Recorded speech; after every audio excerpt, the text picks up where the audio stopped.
আসসালামু আলাইকুম, সবাই কেমন আছেন? আশা করি ভালো আছেন। আমি নাজমুল আবার চলে আসলাম আপনাদের মাঝে নতুন আরও একটি ভিডিও নিয়ে।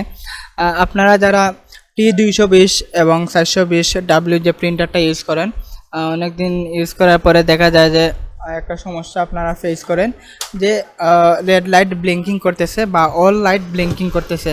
সো এই সমস্যাগুলো যদি হয়ে থাকে তাহলে কিভাবে সলভ করবেন সম্পূর্ণ বিষয়ে আমরা এই ভিডিওতে আলোচনা করব। তাই আজকের ভিডিওটি খুবই গুরুত্বপূর্ণ হতে চলেছে, তাই আপনাদেরকে রিকোয়েস্ট করব যে আজকের ভিডিওটি সম্পূর্ণ না টানিয়ে দেখুন, তাহলে আশা করি বুঝতে পারবেন। আর যদি স্কিপ করে করে দেখুন তাহলে কিছুই বুঝবেন না। তো আপনারা সম্পূর্ণ ভিডিওটি ধৈর্য সহকারে দেখুন। সো ভিউয়ার্স, ভিডিওটি শুরু করার আগে এখনও যারা আমার চ্যানেলটিকে সাবস্ক্রাইব করেন না, এখনই সাবস্ক্রাইব করে নিন আর পাশে থাকা বেল আইকনটি বাজিয়ে রাখুন, যাতে করে আমরা পরবর্তী ভিডিও আপলোড করার সাথে সাথে আপনারা সবার আগে পেয়ে যান। চলুন মূল ভিডিওটি শুরু করা যাক। প্রথমেই আপনাদের সাথে কিছু কথা আমি শেয়ার করে নেই। যদি অল লাইট ব্লিঙ্কিং করে তাহলে প্রথমেই দেখে নেবেন যে কোনো পেপার জাম আছে কিনা। পেপার যে ট্রেটা আছে এটা খুলে আপনারা দেখবেন যে কোনো পেপার জাম আছে কিনা। যদি জাম থাকে তাহলে সব পেপার যেগুলো আছে পেপারগুলো বের করে নেবেন। প্রথমে পেপারটা যদি বের করা হয়ে যায় তাহলে প্রিন্টারটি রিসেট করে দিবেন।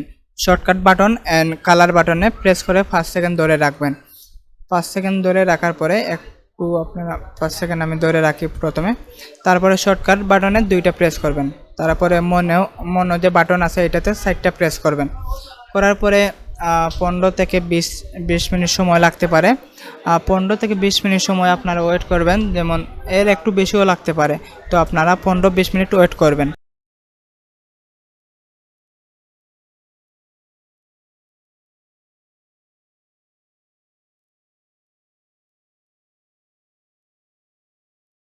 সো ভিউয়ার্স, দেখতে পারতেছেন অলরেডি কিন্তু আমাদের প্রিন্টারটা রেডি হয়ে গেছে। সো এইরকমই সময় লাগছে আমাদের, প্রায় 20 থেকে 22 মিনিট সময় লাগছে। সো আপনারাও এত সময় ওয়েট করবেন, করার পরে দেখবেন যে ওকে হয়ে গেছে। সো এখন আমরা একটা পেপার দিয়ে চেক করব যে মানে প্রিন্ট ওকে আছে কিনা। সো পেপার আমার ট্রের মধ্যে আছে। এখন আমি একটা কার্ড দিয়ে দিব, দোকানে একটা ভিজিটিং কার্ড দিয়ে দেখে নিব যে মানে প্রিন্ট কোয়ালিটিটা কেমন। সো আমি কার্ড দিয়ে দিচ্ছি, তারপরে এখন একটা কালার প্রিন্ট দিয়ে দিব।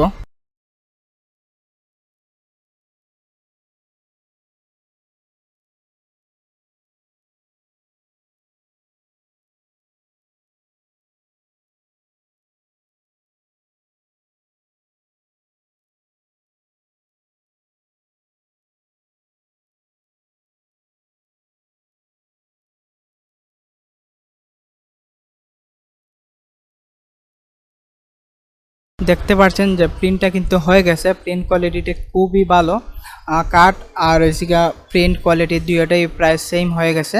সো ভিউয়ার্স, আমার প্রিন্টারটি কিন্তু অলরেডি ঠিক হয়ে গেছে। সো আপনাদের প্রিন্টারটি যদি এখনও সমস্যা করে বা কোনো ধরনের কোনো সমস্যা ফেস করেন তাহলে অবশ্যই আমার ডিসক্রিপশন বক্সের নাম্বার দেওয়া আছে, ইমো নাম্বারও দেওয়া আছে, হোয়াটসঅ্যাপ নাম্বার অ্যান্ড ডাইরেক্ট নাম্বারও দেওয়া আছে। আপনারা চাইলে আমার সাথে যোগাযোগ করতে পারেন। আমি অবশ্যই আপনাদেরকে একটা ভালো একটা সাজেশন দিব আর কি সমস্যা হতে পারে একটা আইডিয়া দিতে পারবো। সো ভিউয়ার্স, আজকের ভিডিওটি কেমন হলো অবশ্যই আমাদেরকে কমেন্ট করে জানাবেন। আর ভিডিওটি ভালো লাগলে অবশ্যই লাইক কমেন্ট শেয়ার করবেন আর সাবস্ক্রাইব করতে ভুলবেন না। সাবস্ক্রাইব করে পাশে থাকা বেল আইকনটি বাজিয়ে রাখবেন, যাতে করে আমরা পরবর্তী ভিডিও আপলোড করার সাথে সাথে আপনারা সবার আগে পেয়ে যান। দেখা হবে পরে কোনো ভিডিওতে। এই পর্যন্ত সবাই ভালো থাকুন, সুস্থ থাকুন। আল্লাহ হাফিজ। আসসালামু আলাইকুম।